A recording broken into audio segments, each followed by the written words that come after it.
مظلوم حسین، ہائے مظلوم حسین، ہائے مظلوم حسین، ہائے مظلوم حسین، یا حسین ہائے حسین، یا حسین شاہ حسین، ہر من ناصر ینصرنا، ہر من ناصر ینصرنا. غير المغضوب عليهم ولا الضالين. اللهم صل على محمد صلى الله وعجل فرجه. أعوذ بالله من الشيطان اللعين الرجيم. بسم الله الرحمن الرحيم. الحمد لله رب العالمين، الصلاة والسلام على أشرف الأنبياء والمرسلين سيدنا أبي القاسم محمد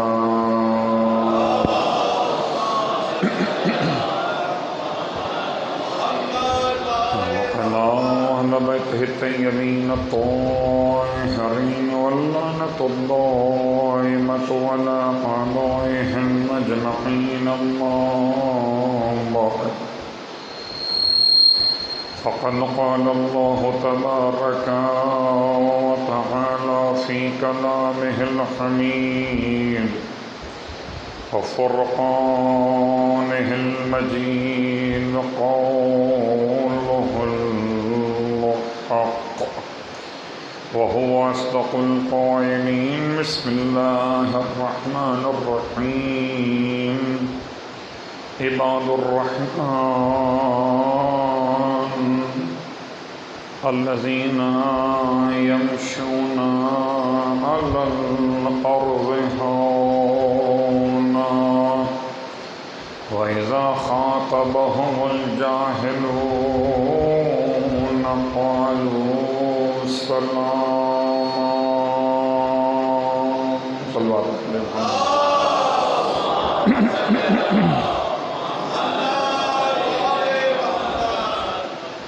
تمام تعریفیں اس خدائے بزرگ و برتر کے لیے. اس کی ثنا کو حسن مجتبیٰ بیان کیا کرتے تھے، اور تمام ہدیہ درود و سلام اس ثنا خوان الہی حسن مجتبیٰ کے لیے، آپ کے آبا و اجداد کے لیے، اور تمام ائمہ طاہرین کے لیے. الحمدللہ الذی جعلنا من المتمسکین بالقرآن العظیم واجعلنا من المتمسکین بولایت علی بن ابی طالب علیہ السلام.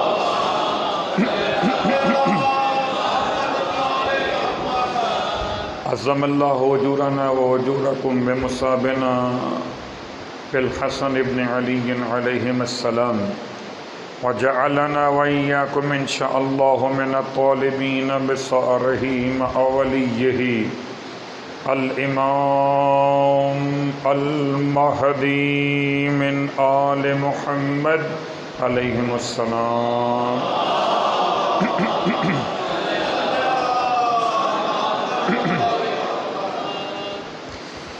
اما بعد، شکر خداوند امام حسن علیہ السلام کہ کل کے بعد آپ کی خدمت میں حاضر ہوئے برائے ذکر امام حسن مجتبیٰ علیہ السلام.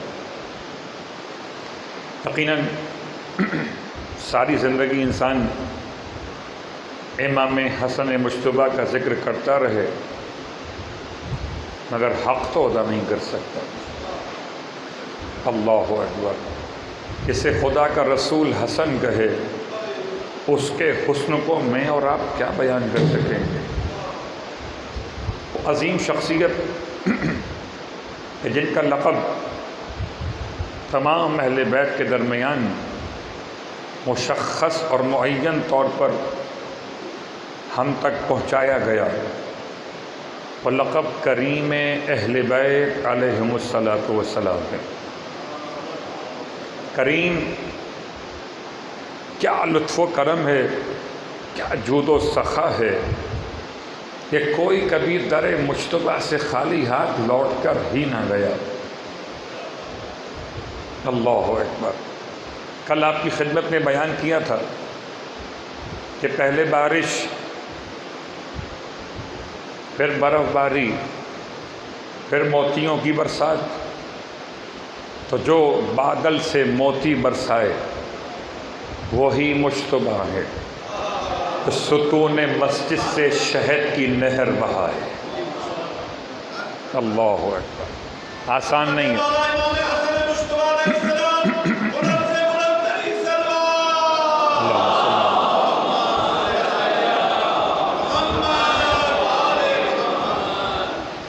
مسجد نبوی کے ستون سے شہد کی نہر کا بہانا، مسجد نبوی کے ستون سے شہد کی نہر کو جاری کرنا، دنیا کیا سمجھ سکے گی؟ وہ حضرت موسیٰ علیہ السلام تھے جو من و سلوہ اوپر سے آتا تھا، وہ حضرت اسماعیل علیہ السلام تھے جن کی ٹھوکر سے زمزم نکلتا تھا، تو کوئی پانی پلا دے، کوئی آسمان سے کھانا کھلا دے، رسول کا لخت جگر جو مسجد سے شہد کی نہر کو جاری کر کے بتائے کہ اگر خدا نے شہد کی نہر جنت میں بنائی ہے تو مالک جنت تو یہی ہیں، چاہیں تو نہر کا منہ ادھر موڑ دے۔ بات پڑھے گا۔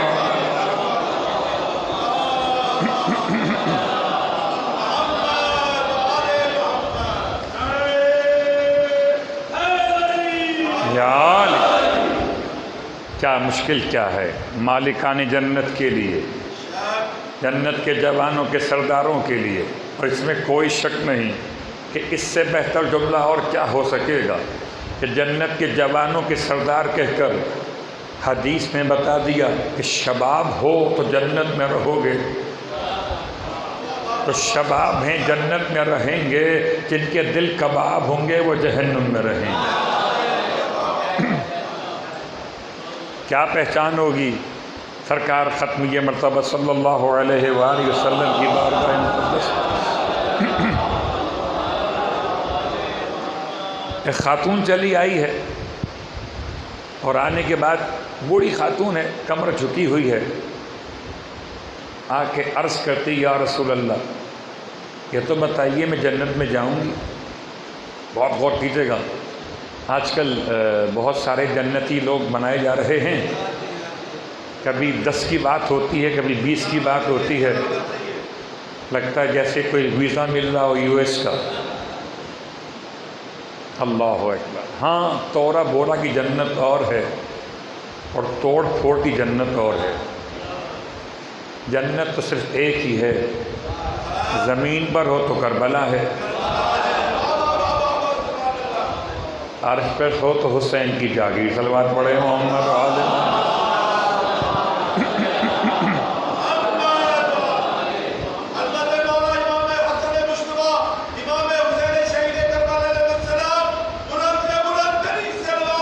اللہم صلی علی محمد۔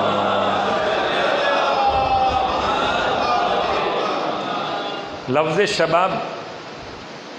شباب اتنا حسین لفظ ہے، بہت غور کیجیے گا۔ شباب اور ہے، فتح اور ہے، شباب اور ہے، فتح اور ہے، اور بارگاہ ختمیہ مرتبت میں آنے والی خاتون کا سوال اور ہے۔ یہ بوڑھی خاتون ہے، کمر جھکی ہوئی ہے، اور بوڑھے انسان کو ایک ہی یقین چاہیے کہ جنت تو پکی ہے نا۔ اللہ کے رسول سے پوچھ رہی ہے۔ مزاح المومن عبادہ، مومن کا مزاح کرنا بھی عبادت ہے، لیکن مومن مزاح کرتا ہے غیبت کے ساتھ نہیں، تہمت کے ساتھ نہیں، سوء ظن کے ساتھ نہیں، برے القاب رکھنے کے ساتھ نہیں۔ مومن مزاح کرتا ہے مومن کے صرف خوشنودی قلب کے لیے. اور اللہ کے رسول نے ہمیں سے مزاح کہوں تو غلط نہیں، حقیقت کہوں تو بالکل صحیح. آپ نے ارشاد فرمایا کہ کوئی بوڑھی عورت جنت میں نہیں جائے گی. پھر سنیں سوال کیا ہے؟ سوال یہ کہ کیا میں جنت میں جاؤں گی؟ تو سوال کا جواب کیا چاہیے تھا کہ تم جاؤ گی یا تم نہیں جاؤ گی. ایسے ہی جواب کیا دیا آپ نے؟ آپ نے جواب دیا کوئی بوڑھی عورت جنت میں نہیں جائے گی. اس کا مطلب پیغمبر نے نہ اس کو ہاں کہا اور نہ اس کو نہ کہا، ایک فارمولہ ڈیزائن کر دیا، کوئی بوڑھی عورت جنت میں نہیں جائے گی. یہ اس کی سمجھ کا مسئلہ تھا، پیغمبر کے الفاظ کا نہیں. رونے بیٹھ گئی. یہ بہت مشہور روایت پڑھ رہا ہوں، اور اس لیے پڑھ رہا ہوں کہ اگر فہم حدیث پیدا ہو جائے تو گریہ ختم ہو جاتا ہے. اگر فہم حدیث پیدا ہو گیا ہوتا تو نہ غار میں گریہ ہوتا نہ بوڑھیا کا گریہ ہوتا. فہم حدیث صلوات پڑھیں محمد والے محمد.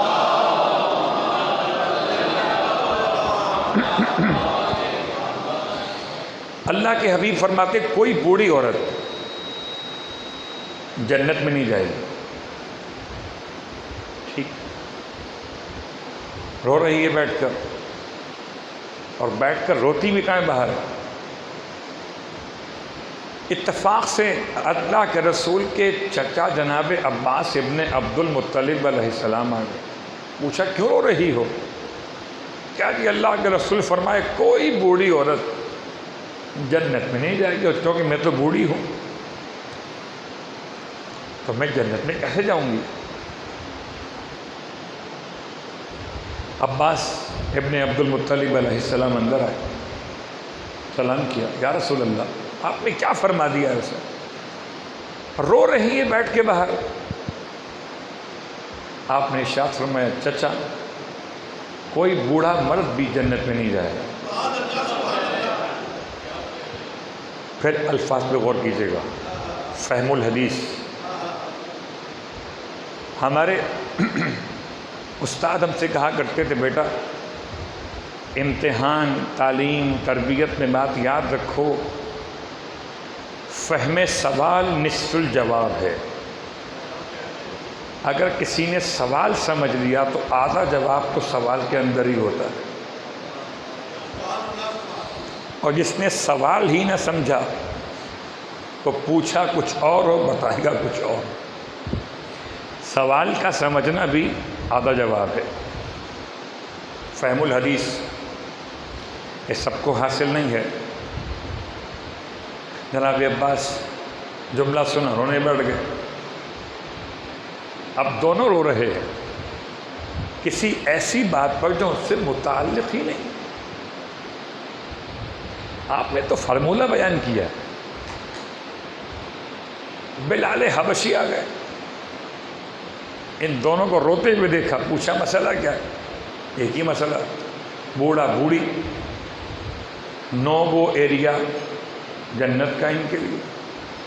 آ گئے بلال اندر، اللہ کے حبیب کو سلام کیا، یا رسول اللہ کہ باہر تو یہ رو رہے ہیں بیٹھ کر.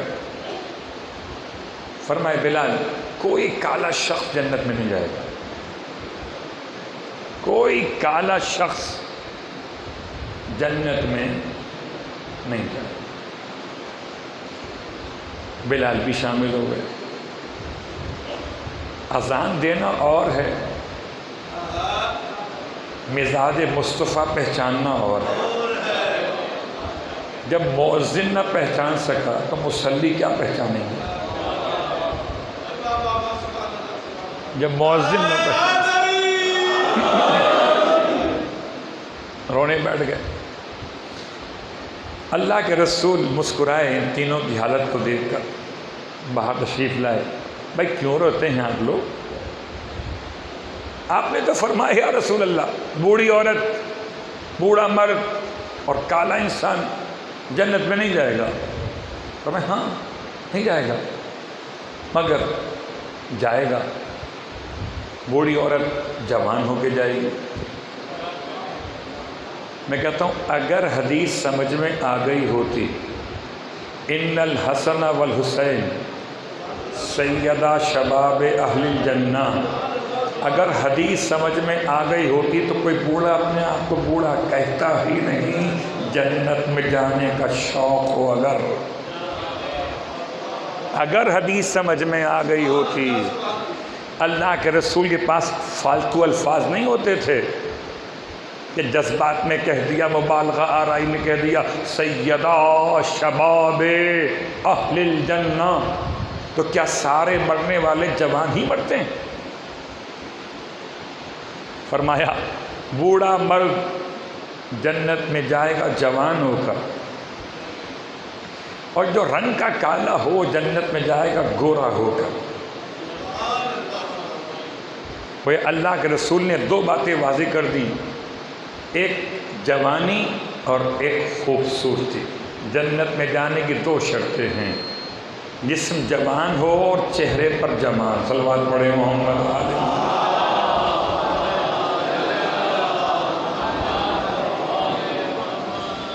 تو غور کیجئے بات سے بات کہاں تک پہنچ جاتی ہے۔ کل آپ کی خدمت میں بات ہو رہی تھی، میں امام کے اصحاب کے حوالے سے کچھ باتیں بیان کر رہا تھا، اور کل آپ کی خدمت میں شخصیت کو بیان کیا تو شخصیت کا نام یاد تو ہوگا، حبہ ابن جوین العرنی یا العرفی، جن کو روایتوں نے حبہ العرفی کے نام سے یاد کیا۔ یہ مولائے کائنات کے خاص چاہنے والے ہیں، اور مولائے کائنات کے بعد ان کو اللہ نے مولا امام حسن علیہ السلام کی نعمت عطا فرمائی ہے۔ لَإِن شَكَرْتُمْ لَأَزِيدَنَّكُمْ، اگر تم نے شکر خدا ادا کیا تو خدا کہتے ہیں ہم تمہاری نعمت میں اضافہ کر دیں گے۔ اگر علی کی ولا کو مانا تو حسن ملیں گے، اور حسن کی صلح کو مانا تو حسین ملیں گے، اور حسین کی سچائی کو پہچانا تو سجاد ملیں گے، اور سجاد کے سجدوں سے سجدے اختیار کیے تو باقی العلوم ملیں گے۔ ورنہ چار کو چھوڑ کر چلے گئے جنت نہیں ملے گی، 6 تک آئے پھر نکل گئے جنت نہیں ملے گی، 11 تک پہنچے اور پھر چھوڑ دیا جنت نہیں ملے گی۔ جنت تو جب ملے گی جب پورے کے پورے اہل بیت کے دامن کو تھام لیا۔ ایسا نہیں ہو سکتا کہ انسان 4 کلاسیں پڑھ کر پاس ہو جائے۔ کیا مطلب؟ کہ پوری معرفت چاہیے، 1 نہیں 2 نہیں 3 نہیں، 14 کے 14 معصومین کو جب تک نہیں مانو گے تب تک کچھ نہیں ملنے والا۔ اور اب سرکار امام حسن مجتبیٰ علیہ السلام کی شخصیت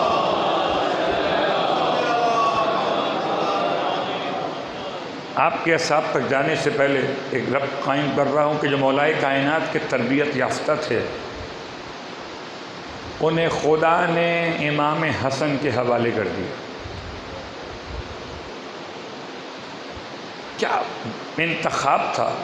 موالیان علی موالیان حسن بن رہے تھے۔ کل بیان کیا کچھ صحابہ اکرام بھی تھے جو رسول خدا سے چلے اور حسن تک پہنچے،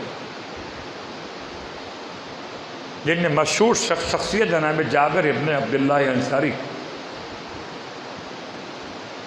اور مثال حبیب ابن مظاہر الاسد، اور مثال ہانی ابن عروہ۔ یہ سب کیا ہیں؟ یہ صحابہ رسول ہیں، اور صحبت رسول سے چلے صحبت حسن تک پہنچے۔ ایک محمد کا شکریہ ادا کیا، ایک محمد مل گیا، ایک محمد کا ساتھ دیا، ایک اور محمد مل گیا۔ تو تم محمد کا ساتھ دیتے جاؤ، خدا تمہیں ہر دور میں محمد دیتا جائے گا۔ اور جنہوں نے پہلے محمد کا ساتھ ہی نہ دیا ان کو اگلا محمد کیسے ملتا؟ صلوات پڑھے محمد والے۔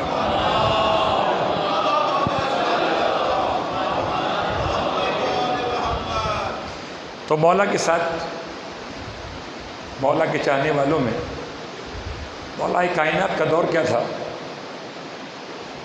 جنگ صفین پہ جا رہے، بہت غور کیجیے گا، جنگ صفین پہ جاتے ہوئے امام کا پورا لشکر تیار ہے۔ عبداللہ ابن عباس کہتے ہیں مولا صاحب چلیے، فرمایا نہیں ابھی 1000 مکمل ہونے دو، 1000 سپاہیوں کو دستہ اور آئے گا پھر آگے بڑھیں گے۔ اب لوگ مختلف اس میں آ رہے تھے گروہوں کی شکل میں، 50 آ گئے، 25 آ گئے، 30 آ گئے، 90 آ گئے، ان کا شمار ہو رہا تھا۔ اب 200 ہو گئے، اب 400 ہو گئے، اب 600 ہو گئے۔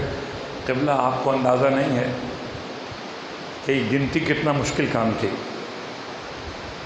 ابن عباس کہتے ہیں میں دل میں کہتا تھا فیگر بتائی کیوں؟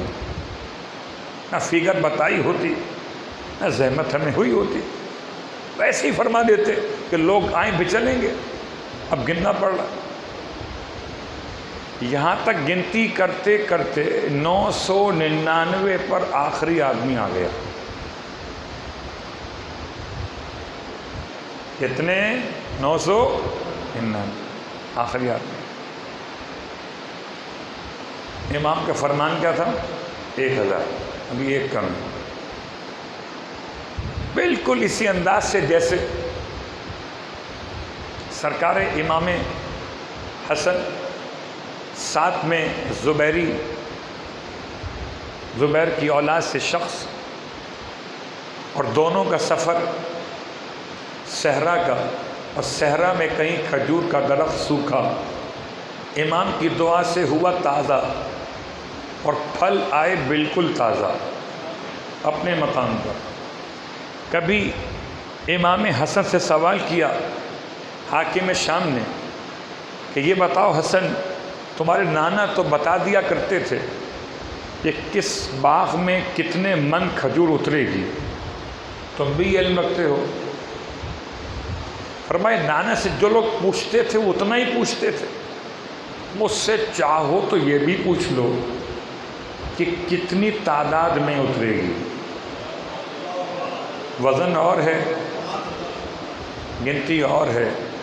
اب یہ الگ بات ہے کہ سندھ کے سیاستدانوں کو یہ پتہ نہ ہو کہ تل کر کیا بکتا ہے، گن کے کیا بکتا ہے، وہ الگ موضوع ہے۔ تلنا الگ ہے، گنتی الگ ہے۔ خدا قیامت میں اعمال گنے گا نہیں، تولے گا۔ اگر گنتا تو بہت سارے ہم سے آگے نکل جاتے۔ اس کا احسان ہے تولے گا، تولے گا تو علی والا بولے گا۔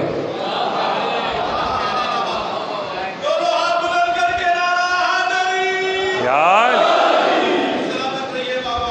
خدا قیامت میں اعمال گنے گا نہیں، تولے گا۔ بات واضح ہو رہی ہے؟ تو امام نے کہہ دیا تھا، بالکل دونوں واقعات آپس میں ساتھ ساتھ چل رہے، باپ کا واقعہ بیٹے کا واقعہ۔ ایک کم ہے صفین جاتے ہوئے، ابن عباس پریشان ہیں، اب کیا ہوگا، مولا کی امامت کا کیا ہوگا۔ بالکل ایسے لوگ سمجھتے تھے مولا کو جیسے مولا ہمارے اور آپ کے جیسے ہی مولا ہو۔ اب کیا ہوگا اندازہ گیری تھی۔ اللہ اکبر۔ وہاں پر حاکم شام اور عبداللہ ابن عمر، کھجور کا درخت تو کہہ دیا حاکم شام نے، اچھا اتنی باتیں کرتے ہیں، حسن نہیں بتا دیں اس والے درخت میں کتنی کھجوریں فیگر کے لحاظ سے؟ فرمایا 4004۔ امام نے کھجور کے درخت کو دیکھا بھی نہیں۔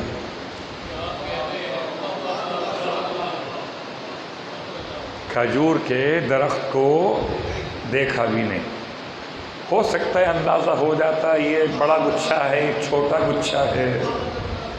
اللہ اکبر۔ فرمایا 4004 کھجور کے درخت کو دیکھے بغیر امام نے ارشاد فرما دیا۔ تو کہا حکیم شام نے جناب چڑھو، توڑنا شروع کرو۔ گنتی شروع ہوئی، 100 150 200 300 400 1000 2000 2500. قبلہ بات یہ ہے کہ کبھی کبھار درخت کو دیکھ کے لگتا نہیں کہ اتنی ہوں گی، لیکن اندر پتوں میں چھپی ہوئی ہوتی ہے نا. گنتی بڑھ رہی تھی، مومنوں کا اعتماد بڑھ رہا تھا، منافق کا چہرہ کباب ہو رہا تھا، جل رہا تھا. اتنی ہو گئی 4001 4002. ابھی گنتی کا وقت آنے والا ہے. حکومت کی پوری کوشش ہے کہ ووٹنگ مشین پر ہو جائے تو گنتی مشکل نہ ہو. 4001 4002 4003 بس ایک وہاں کم پڑ گئی، ایک یہاں کم. یہاں پر کیا ہوا؟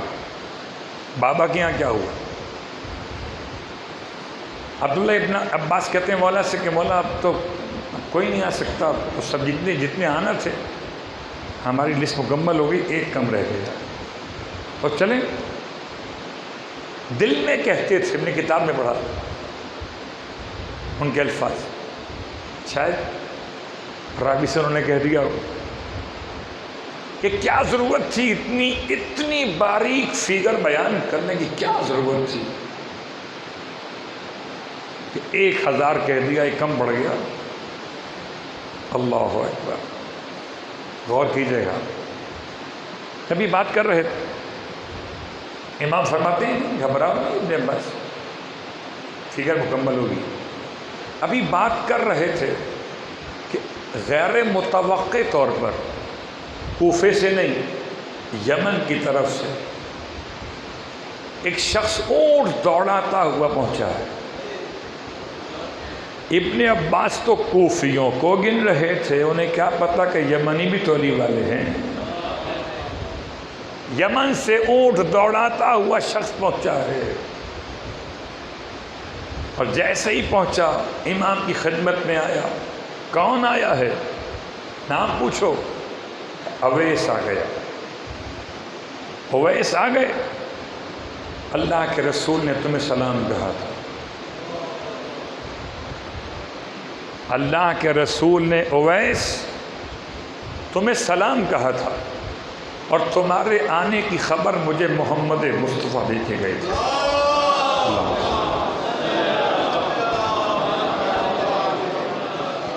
میں کہتا ہوں ابن عباس تمہیں پتہ نہیں کہ علی کون ہیں؟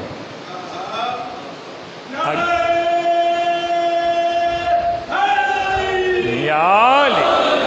اگر یہ کہہ دیں 1000 تو 1000 ہو کر رہے گا، چاہے تم بے قرار رہو، یہ 1000 ہو کے رہے گا. اب یہ الگ بات کہ تمہارا اندازہ اور تھا، علی کا علم اور ہے. خبر حبیب خدا کی تھی، سنا رہے تھے حبیب کے حبیب. اللہ اکبر. اور جملہ یاد رکھیں، اویس کو اللہ کے رسول نے سلام بھجوایا تھا. خالی ایک وہ سلام نہیں ہے جو جابر نے امام باقر کو پہنچایا ہو، مطلب کتنے لائق سلام ایسے ہیں جن کو معصوم کا سلام آتا ہے. اویس پہ سلام کیوں آیا وہ آپ جانتے ہیں، بس یاد رکھیں بچے جوان. اویس پہ سلام اس لیے آیا کہ یہ اپنی ماں کے اطاعت گزار تھے. جو اپنی ماں کا اطاعت گزار ہو، ساری دنیا مصطفیٰ کو سلام کرے، مصطفیٰ اس کو سلام بھجوائے، اور سلام بھجوائیں بھی علی کے ہاتھ، نہ اس کے ہاتھ نہ اس کے ہاتھ. بھجوایا تو اپنے جیسے کے ہاتھ. صلوات پڑھے محمد والے.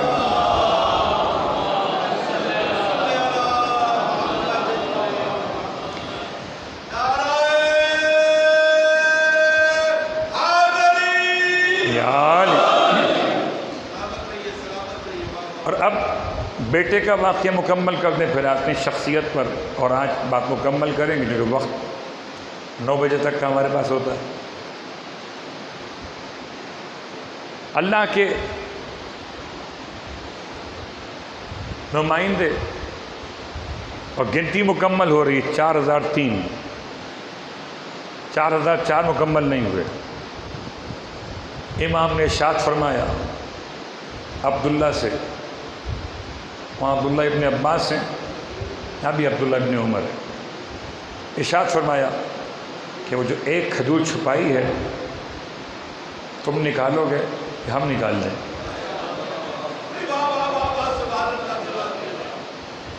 میں کتاب پڑھ رہا تھا معجزات آل محمد، تو لکھا ہے ابو جعفر طبری نے کہ ایک دن مولا حسن مجتبیٰ نے آواز دی کھجور کو، کھجور لبیک کہتی ہوئی ایسے دوڑ کر آئی جیسے بچہ ماں کی طرف آتا ہے۔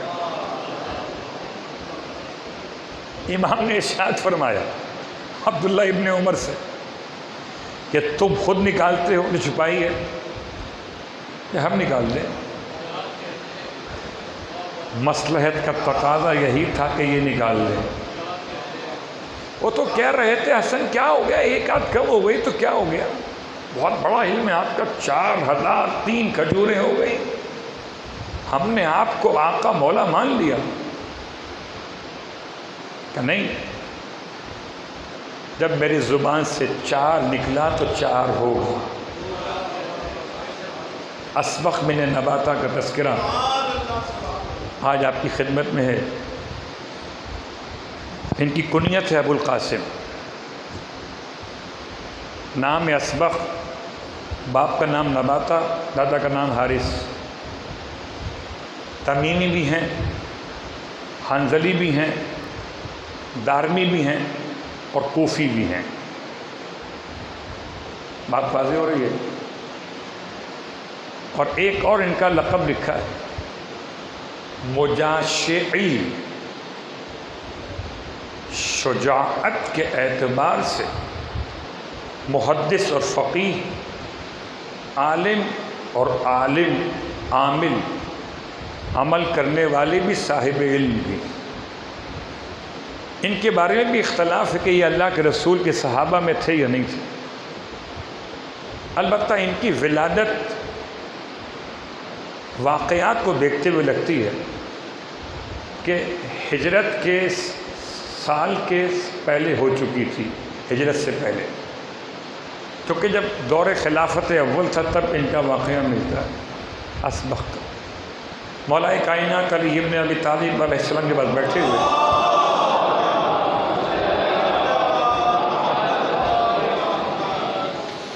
کہتے ہیں کہ میں بیٹھا تھا، کنتو عند امیر المومنین،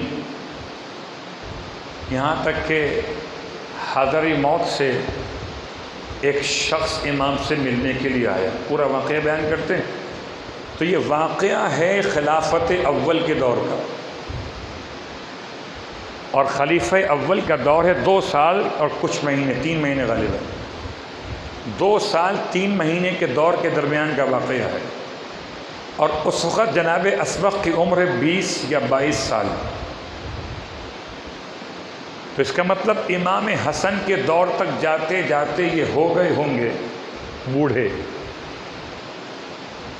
بعض نے لکھا ہے کہ یہ قرن اول کی ابتدا میں پیدا ہوئے اور قرن ثانی کی ابتدا میں انتقال، تقریباً 100 سال عمر پائی ہے انہوں نے۔ پھر بتاؤں نام کیا ہے؟ اسبق بن نباتہ۔ کبھی کبھار بچے اور ہمارے جوان نام پوچھتے ہیں، کوئی نام بتائیں یونیک سے، یہ پکا مولائی ہے،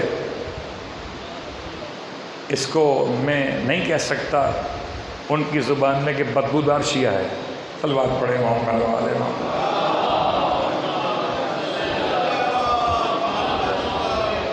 اس لیے کہ وہ تو سیاسی زبان بول رہا تھا نا، وہ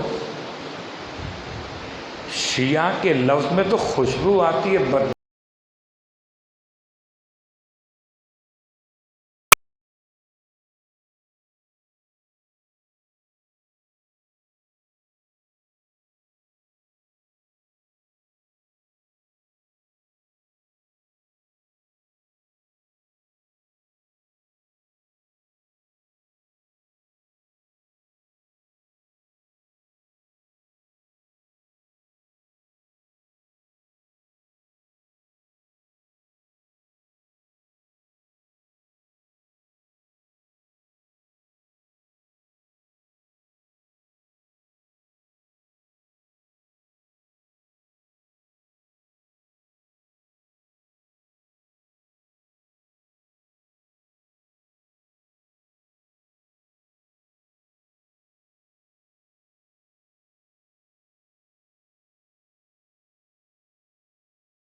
پہنچائیے گا کہ مولا نہیں چاہتے کہ مولا کی کسی بیٹی کی آواز بھی مولا کے دوستوں کے کان تک پہنچے۔ تو آج ہر میری بہن اور بیٹی اگر اپنے آپ کو مولا سے منسوب کرے تو اپنی آواز کو نامحرم کے کانوں تک پہنچنے نہ دے، اور اگر کبھی مجبوری ہو بھی جائے تو اپنی آواز میں ایسی کرختگی رکھے کہ کوئی بیمار دل گناہ کی طرف مائل ہونے نہ پائے۔ سننا اپنے مقام پر ہے، پیغام دینا اپنے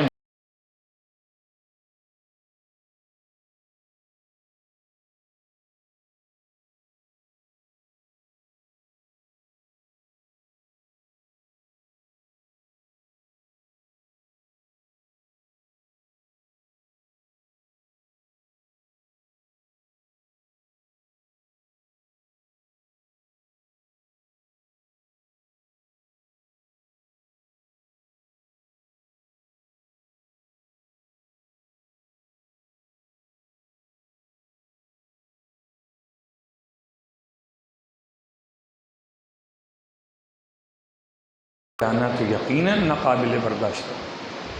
بات واضح ہو رہی؟ اب غور کیجئے کہ سب چلے گئے، امام کو اندر لے گئے۔ کچھ دیر بعد کسی کام سے مولا حسن باہر آئے تو دیکھا کہ ایک شخص باہر بیٹھا ہوا ہے۔ امام نے اس سے فرمایا کہ بابا نے سب کے لیے کہا تھا، آپ کیوں نہیں گئے؟ تو رونے لگا، لیکن سب تو برابر نہیں ہوتے۔ رو کے کہتا تھا مولا سے، مولا میں نے معصیت مولا نہیں کی ہے، میں نے آپ کے فرمان کی معصیت نہیں کی۔ مولا جن کے قدموں نے ساتھ دیا وہ چلے گئے، جن کے قدموں نے ساتھ دیا چلے گئے۔ مجھ سے تو میرے مولا کا حال دیکھ کے چلا نہیں جا رہا، ایسا لگتا ہے جیسے قدموں سے جان نکل گئی، تو میں جان بوجھ کے نہیں بیٹھا۔ یہ کون شخص یہ اسبق میں نے نوازا ہے؟ مولا کے سارے چاہنے والوں کا انداز مختلف ہے، اسبق ہے۔ مولا کی خبر شہادت کیا سنی کہ ان سے چلا نہیں جاتا۔ پھر فرمایا مولا حسن نے، اسبق تم کیا چاہتے ہو؟ ہاتھ جوڑ دیا اسبق، کہتے ہیں مولا سے، مولا مجھے میرے مولا کی زیارت کرا دیجیے۔ امام فرماتے ہیں اچھا میں بابا سے پوچھتا ہوں، اگر میرے سردار نے مجھے اجازت دے دی تو میں آپ کو اندر بلا لیتا ہوں۔ کبھی ماہ مبارک میں ایام علی میں بات ہو تو تفصیل سے ہوتی ہے، اس وقت تو میں صرف اسبق کی بات کر رہا ہوں۔ 5 یا 6 نام بیان کیے گئے بعض علماء کی طرف سے جو افراد مولا سے ملنے گھر پر آئے تھے اندر، لیکن سب سے پہلا نام ہے اسبق کا۔ مولا حسن گھر میں آئے اور آگے بابا سے درخواست کی، بابا میرے مولا آقا اور سردار وہ باہر آپ کا ایک عاشق بیٹھا ہوا ہے، وہ تو کہتا ہے مجھ سے چلا ہی نہیں جاتا، مولا وہ ملنا چاہتا ہے۔ کتنا مہربان ہے میرا مولا۔ بڑا مشکل وقت تھا، بیٹیوں کو ہٹانا باپ کے پاس، بیٹیاں باپ کے پاس تھیں، واری نثار ہو رہی تھیں، روئے جا رہی تھیں، کوئی بابا کو دودھ پلانا چاہتی ہے، کوئی بابا کو پانی پلانا چاہتی ہے، کوئی بابا کے سر کے زخم کو دھونا چاہتی ہے۔ وہاں غربت، اللہ اکبر، اتنا سخت مرحلہ تھا۔ تمام مشکلات کے باوجود امام نے شہزادیوں کو پردے میں بھیج دیا، پردے کا انتظام ہو گیا۔ اچھا بلا لو اسے۔ امام حسن نے اسبق بن نباتہ کو اندر بلایا۔ اسبق امام کے پاس پہنچے، امام کو دیکھتے ہیں روتے چلے جاتے ہیں، بات نہیں کی جا رہی ہے اسبق سے، اتنا رو رہے ہیں، اے مولا کو دیکھا روتے چلے جاتے ہیں۔ امام نے پوچھ لیا اسبق روتا کیوں ہے؟ اسبق نے ہاتھ جوڑ دیے، ہچکیاں بن رہی ہیں، کہتے ہیں مولا آپ کو تو ہم سے بہتر وہاں مل جائیں گے، ہمیں آپ کے جیسا مولا کہاں ملے۔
شروع ہوئی، کیا مطلب، کیا اس سے مراد ہے؟ اب وضاحت تو کیجئے۔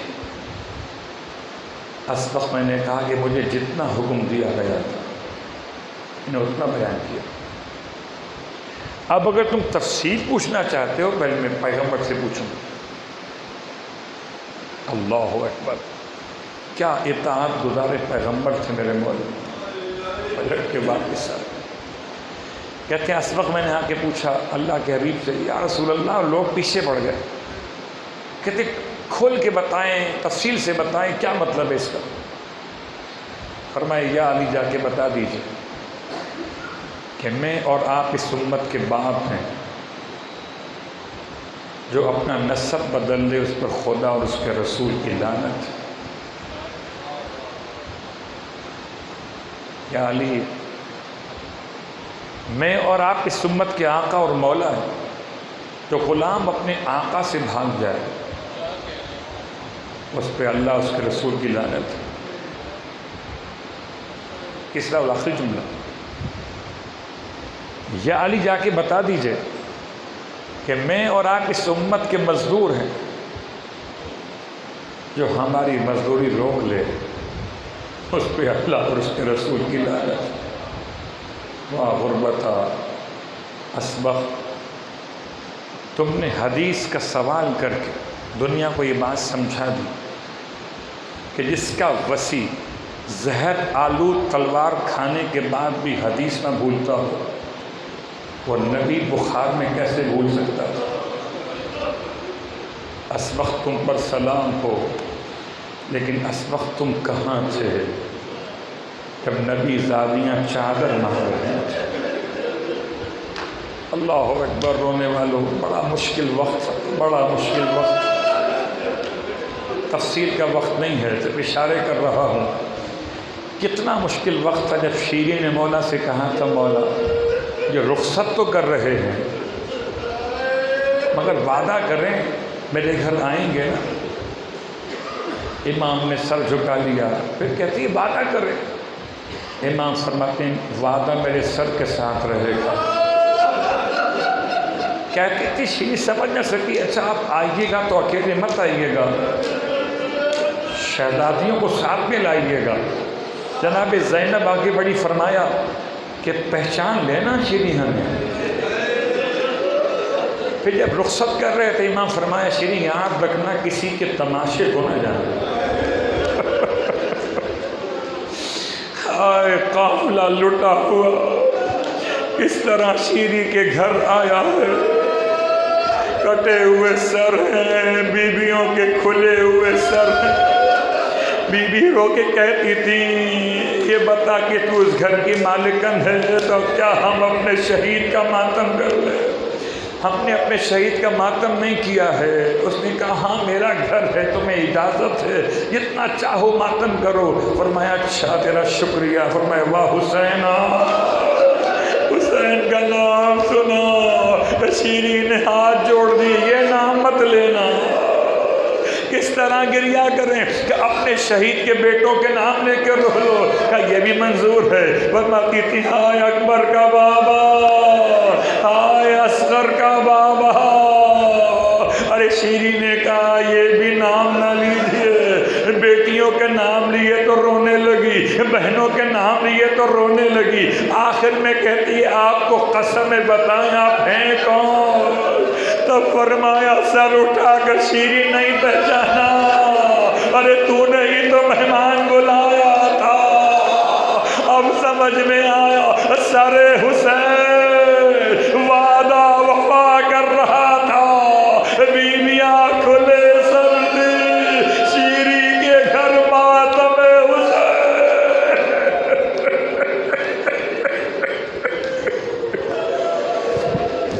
اللہ ولا وسيعلم الذين ظلموا أي منقلب ينقلبون.